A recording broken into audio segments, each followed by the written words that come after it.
Magandang araw sa inyo mga kapatid. Ngayon po ang ating content ay tungkol na naman sa titulo ng lupa na tinatawag na TCT. Meron po yung kaakibat na numero. Ngayon po pag-aaralan po natin kung ano ba ibig sabihin ng TCT. Ang TCT po na ito po ang nakalagay sa titulo ng lupa na sinasabi ng marami na ito daw ay isang titulo. So ang TCT daw ay isang titulo. Ang sabi naman ng iba, ang TCT ay hindi titulo. Ang TCT daw, itong TCT na to, ay hindi titulo. Nabigla ba kayo at nalaman ninyo na ang TCT ay hindi titulo? O dati nyo nang alam na ang TCT ay hindi nga titulo? O nagmamaang-maangan kayo at sinasabi ninyo na ang TCT ito ay titulo? So sa content po natin ngayon ay ating pong aalamin, pag-aaralan, iisa-isahin natin ang letra na yan para mapatunayan natin kung yan nga ba ay titulo. Ang content po natin ngayon ay pag-aaralan natin kung ang TCT ba ay titulo ng lupa. Bakit sinasabi ng iba na ang TCT ay hindi titulo ng lupa? Karamihan maririnig natin na ang pag nakita at nabasang TCT, titulo ng lupa yan. Yan kagad ang iisipin. Miski ang korte, no? Pag nakita niya TCT, titulo yan. Miski ang mga abogado, sasabihin nila, TCT, titulo yan. So ang TCT, ang tawag nila sa TCT, ang tawag nila rito sa TCT, titulo. Ayan. So ngayon, patutunayan natin, iisa-isahin natin ang mga letrang ito, TCT na to, kung siya ba ay titulo, at kung siya ba ay hindi titulo. At kung hindi siya titulo, ano siya?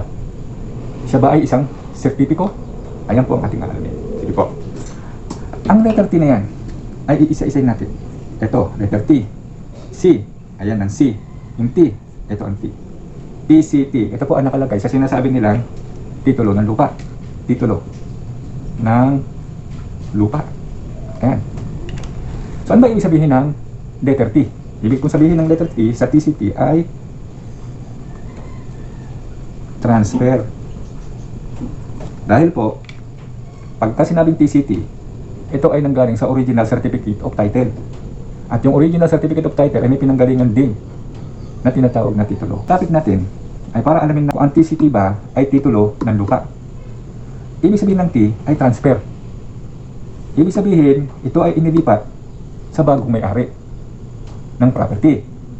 Ang letter C naman, ang ibig sabihin naman ng letter C ay certificate. Ayan. So, ang letter C ay certificate. Pag sinabing certificate, ito ay isang katibayan, patunay. Patunay na isang property ay na-transfer na sa bagong may-ari. Pero, ang sinisertify ba niya ay yung bagong may-ari? Maaring baka hindi. So, alamin natin. Alamin natin kung ano ibig sabihin ng dulo ng letter T sa TCT.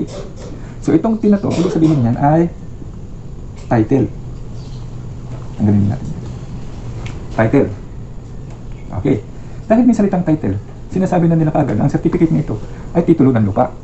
Tandaan niyo yan ha. Karamihan sa mga abogado, kahit pa sa korte, pag nakita nilang TCT, titulo na daw ito ng lupa. Kasi may nakalagay na title. Pero bakit sa title na ito, kung ito nga ba ay title, bakit tinatawag pa itong transfer certificate o title? Ano nga ba talaga ang kahulugan ng TCT? Ang kahulugan ba talaga nito? Siya ba ay titulo ng lupa? O siya ay isang certificate lamang na nailipat na sa bagong may-ari? TCT, Transfer Certificate of Title. Malinaw na malinaw na ang dokumentong ito sinasabi na siya ay isang certificate lamang at hindi siya isang titulo. Ayan o, malinaw. Transfer Certificate of Title. Kung itong TCT na to ay isang titulo, dapat ang nakalagay dyan, hindi TCT. Ha? Hindi TCT. Dapat wala yung letter T, wala yung letter C. Title na lamang. Ilagay nila dapat dyan, dapat ang nakalagay dyan, land title. Kung yan ay isang titulo. Dapat ito ang nakalagay dyan. Land title, hindi TCT. Dapat pala LC. Land title. Hindi po ba? Hindi po ba? Ngayon, sasabihin niyo na title yan kasi lahat mga nakalagay dyan, titulo. Ang papel niyan, original. Ano ba pakialam natin sa papel na yan kahit ang papel na yan ay original? Ang pinapakialaman natin ay kung anong ibig sabihin talaga. Bakit ipinangalan dyan TCT? Bakit ang title heading niyan ay TCT? Kasi ito ang katotohanan na nagsasabi na ang dokumentong yan ay isa lamang transfer certificate of title. But itself, it never been said that this certificate is a title. Yan yun eh. mismong sa mukha niya, mismong sa sarili niya, at mismong sa pagiging dokumento niya, isinasaad dito na itong TCT ay hindi isang titulo, kundi isang certificate ng titulo. Bakit kanyo? Bakit kanyo ganyan ang ginawa? Kasi nga, itong TCT na to, pag nagkaroon ng panibagong may-ari, ang certificate na to ay kinakancelled. Ang certificate na to ay kinakancelled. Cancel. Kinakansela po yan. Kinakansela kasi magkakaroon o nagkaroon na ng bagong may-ari. Kung itong TCT na to ay isang title at ito ay kinancel, edi wala ng titulo. TCT ay kinakancel. Kaya naman, ito ay hindi isang titulo kasi kinakancel ito. Yung dating titulo o yung dating TCT na sinasabi mong titulo ay kinancel na. Tapos gagawa ka ng new TCT. O di may titulo na naman, sabihin mo. Kinancel mo to, tapos gagawa mo ng panibagong TCT. Saan na nanggaling yung TCT na yan? Dahil yung title na TCT na sinasabi mong title, cancel na. Kung kinancel na to kasi may bagong may-ari, gagawa ka ng bagong TCT, di wala ka ng titulo. Tapos sasabi mo, mali yung pinapaliwanag mo, Leores Vlog. Okay. Kinancel mo ang dating TCT kasi may bago na may-ari. Tama. O tama, di ba? Pero dahil tinatawag mo nga itong titulo at kinancel mo, di wala ng titulo pinanggalingan. Tapos gagawa ka naman ng bago. Kaya nga, kayong mga korte, huwag niyo sabihin na ang TCT ay isang titulo at tapos sasabihin ninyo na dahil may kaso ang isang TCT na yan ay hindi pwedeng atakihin. Bakit hindi pwedeng atakihin? Hindi naman titulo ang isang TCT.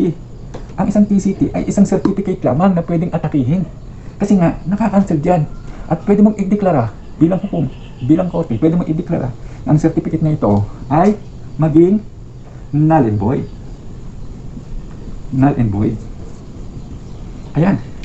Pwede mong null and void yan. Mismo ang LRA nga at ang Registry of Deeds, kinakancel nila yan kapag meron ng bagong magmamayari.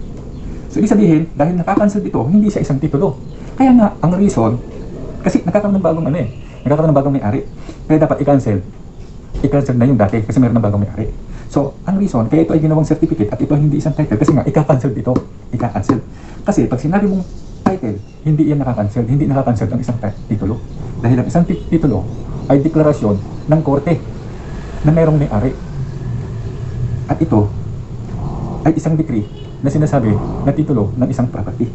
Ayan po yan Ang title po ay hindi nakakancel. Ang title po ay titulo na dineklara ng korte. Na ang pinakaunang deklarasyon ng pagmamayari ng isang titulo ay dineklara ng isang hari. Ang hari ang nagdeklara na ang property ito ay may titulo. Subalit, ang decree ng hari ay hindi mo pwedeng i-cancel at hindi rin pwedeng i-cancel. Hindi pwedeng i-cancel ng korte kasi nauna ang hari bago pa nagkaroon ng korte. Isa pa, kapag ang decree na dineklara ng isang hari ay pangkalahatan. Halimbawa, buong Pilipinas dineklara ng isang hari na ito ay may titulo. Dineklara ko at nilalagyan ko ng titulo ang lupain ng bansang ito. Kaya siya nag-iisang bansa. Ngayon, dahil dineklara ng hari yan at sasabihin ng korte, inanal and void ko yan. Kapangyarihan ng korte para inal and void niya ang deklarasyon ng hari sa isang titulo. Yan po ay hindi niya magagawa kasi pag ginawa yan ng korte, ibig sabihin walang titulo ang bansang Pilipinas. At ito ay pwedeng pag-ariin ng ibang bansa. So, ibig sabihin, hindi pag-aari ng Pilipino ang Pilipinas. Kung idideklara ng korte na ang decree ng hari ng ating bansa ay may titulo, ay kanyang inanal and void sa makatuwid. Wala tayong boundaries. Wala tayong pag-aari. Walang bansang Pilipinas. Dahil ninal and void na nga ng korte. So hindi po mangyayari yun. Hindi po yun ina-allowed ng ating batas. Kaya nga meron tayong batas sa palupa. Ang tinatawag na Torrens title. Yan ang ating batas sa patitulo ng lupa. Na ang kauna-unahang titulo ay idineklara ng hari. At dahil nagkaroon na tayo ng sarili nating gobyerno, karoon na tayo ng sarili nating hidikatura, ang korte na ngayon ang nagdideklara na ang property ay magkaroon ng titulo. At pagkatapos na ito ay nagdeklara na mayroong isang titulo, gagawa ngayon ito ng original certificate of title. So susunod nating content, original certificate of title naman ang ating pag-uusapan. So yan po mga guys, ang tungkol sa TCT. Sana natutunan ninyo at nalaman ninyo. Kung ikinagulat ninyo, pasensya na kayo. Pero ito, ang TCT talaga, ibig sabihin ng TCT ay certificate. Certificate yan na merong title. Ayan po yan. So ngayon, sa content na ito, nalaman natin na ang TCT pala ay hindi isang titulo, kundi isang certificate na merong titulo. Yan po talaga ang ibig sabihin niyan. Kaya kayong mga abogado, kayong mga korte, magbago na kayo. Magbago na kayo. Ipamulat ninyo sa mga mamamayan at yan sa inyong kinasasakupang korte, kinasasakupang profesyon bilang abogado. Ipagtapat nyo sa mamamayang Pilipino na ang ibig sabihin ng TCT ay hindi isang titulo.